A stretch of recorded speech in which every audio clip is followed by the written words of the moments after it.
This digital story is going to show you how to create a minimalist approach presentation to better captivate your audience. Here we have your typical PowerPoint slide with a plain background, lots of text on it, often a picture cropped off to the side, and we're going to turn that into something that looks a lot better. The minimalist approach focuses on minimizing the text using full-scale imagery and also creative typography to enhance your slide. Think of it in the same way you would think of a billboard. When you're driving past a billboard, you only have so much time to process the information on it. So the billboard focuses on large pictures and small amount of text in order to get their message across. Here we have that standard PowerPoint slide with a title on the top, a basic PowerPoint template, and some wordy bullet points with sometimes a picture. What we want to do is minimize the information and use a full-scale picture instead. Here's just another example of your typical slide with some wordy bullet points. What we want to do again is take the information out, use a full-scale picture, and just really minimize so that the key points stand out.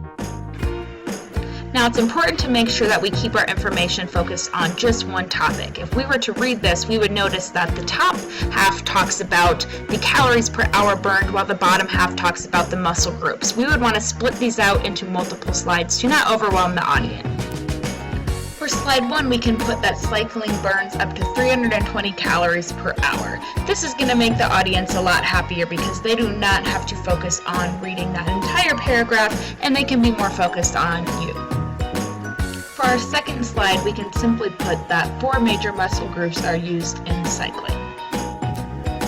What we can even do from here, if possible, is remove even more text and really take it down to the bare minimum.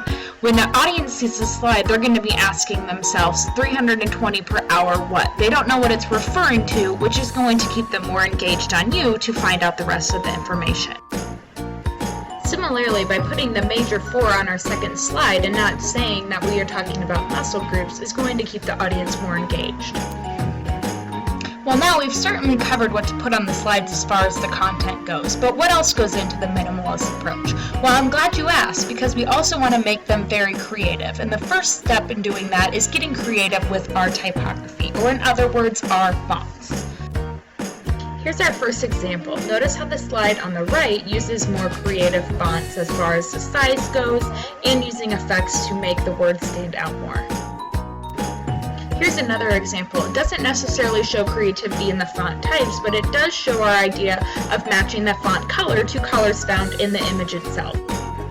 And our final example, again, showing the use of colors from the actual images themselves using multiple font sizes, in some cases multiple font types, and other symbols and graphics necessary in order to make your message really stand out.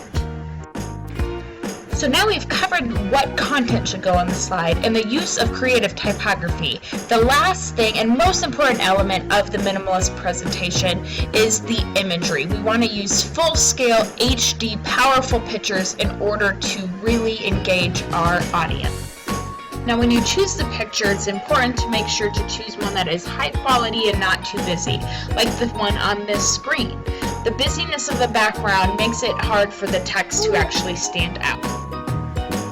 Notice in this picture the text stands out more, and we can also see that creative typography of using multiple font types, layering the text boxes, and using colors that match the image itself. Now you may be thinking this is too much going on the slides. With the pictures, the fonts, how am I going to make sure that my slides tie together? Well, consistency is key. As long as you're keeping a matching font type throughout, you'd be surprised how much your slide deck flows. But with all the information I need to provide, having that little of data on the slides is not going to be enough for my audience. Well, if that is the case, then try a handout to supplement your presentation. The handout will provide the extra information that you need, while your minimalist presentation will keep the audience engaged throughout your talk. Wow! Now you are able to create awesome presentations that'll really engage your audience. Thanks for listening! Created using Powtoon.